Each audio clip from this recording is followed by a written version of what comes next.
Hello, my name is Shelby, and my colleagues Mohammed, Rafael, Mohammed, Patrick, David, and I will be presenting to you the stakeholder group of customers and end users reflecting on Twitter's move into Africa, more specifically Ghana. Twitter's mission is to give everyone the power to create and share ideas and information instantly without barriers. While reflecting on this, we found that our purpose as a stakeholder group is in our ability to connect with the people of Africa, to share thoughts and ideas regionally and internationally. Our main values are free speech and online freedom, speed and reliability while using internet-based platforms and apps, and lastly, a fun user experience as well as ease of use. From the perspective of a customer and end user, our key objectives are as follows: to increase brand awareness as measured by followers and reach, enhance account engagement as measured by likes, replies, retweets, and quote tweets, grow the ability to form a social connection virtually with the people of Africa and the rest of the world, and offer quick tips or links to articles, breaking news, and resources. Let's take a quick look at the potential opportunities for Twitter. According to Humanizing Tech, most Twitter users are still innovators and early adopters, as Twitter has not reached the early majority phase like other social networks. However, as the data displayed from Afrobarometer shows, there's potential to grow due to the fact that mobile phones are one of the most ubiquitous sources of media in the household. Additionally, internet usage has been steadily increasing, whilst internet avoidance has been decreasing. Twitter could not overlook the fact that Africa has one of the world's youngest youth populations, making the continent an attractive market for any social media giant to be represented on ground, getting closer to the end users as well as customers. The selection of Ghana to become the first African country to host Twitter office isn't a coincidence. Ghana is one of the continent's favorable democracies that values and supports free speech. In addition, there is an opportunity for Twitter Corp to engage with local governments and society organizations in Ghana to further develop the information technology infrastructure in country. In order to reach the global internet usage average, currently sits at 59% versus 39% average in Ghana, of which only 12% owns Twitter accounts. Ghana also has a strict law against dissemination of false information. In a study that was conducted by Afrobarometer in 2019, results shockingly revealed that 30% of the different stakeholders group did not hear about social media at all. Nonetheless, among those who did, they raised certain concerns regarding social media being overly political or discoursing negative arguments.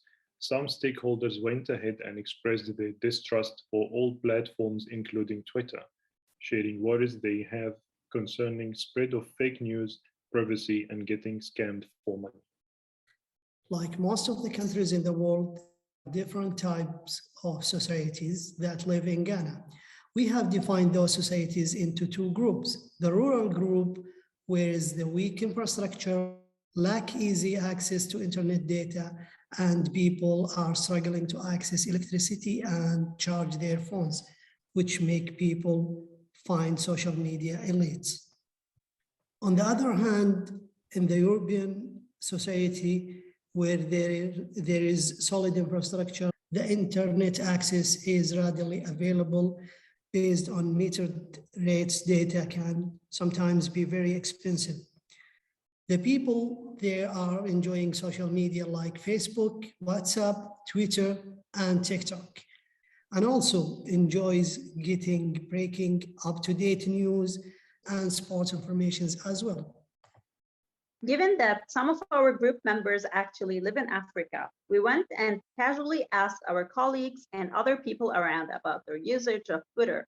And it turned out that the majority of local people have heard about Twitter but never used it before.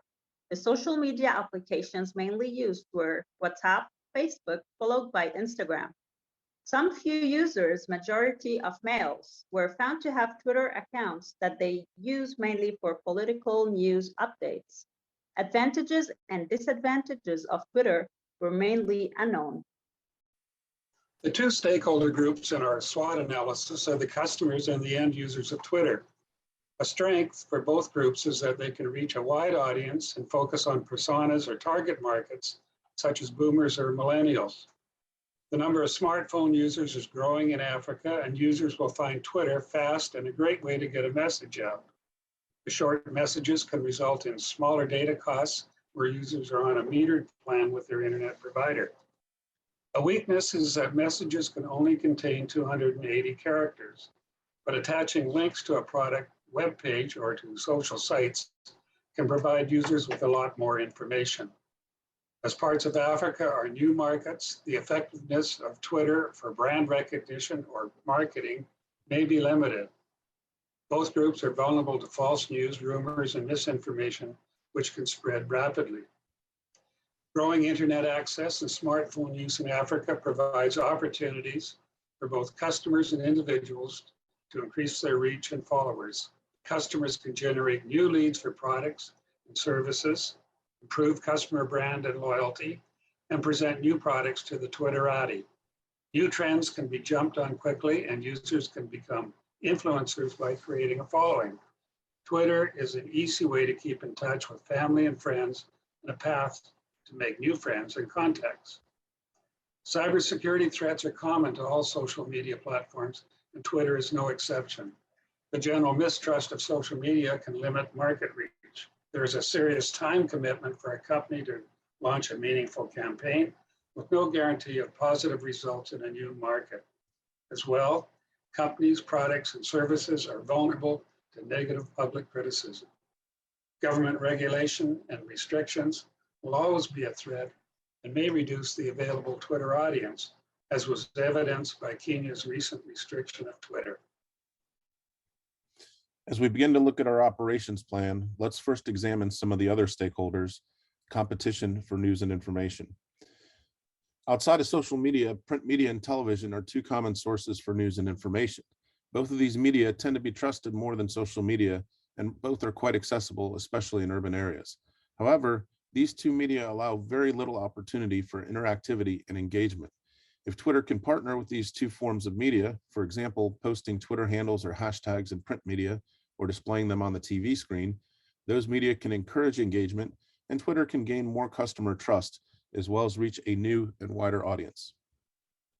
Based on the key objectives, strengths, and weaknesses mentioned earlier, we thought of 3 key actions of the upcoming year from the perspective of an end user or customer.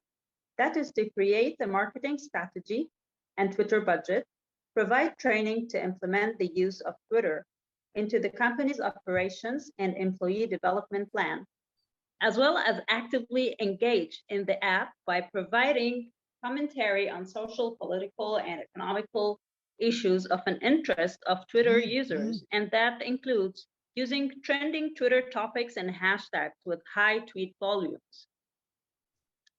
We hope you enjoyed our presentation. These are our references, and thank you.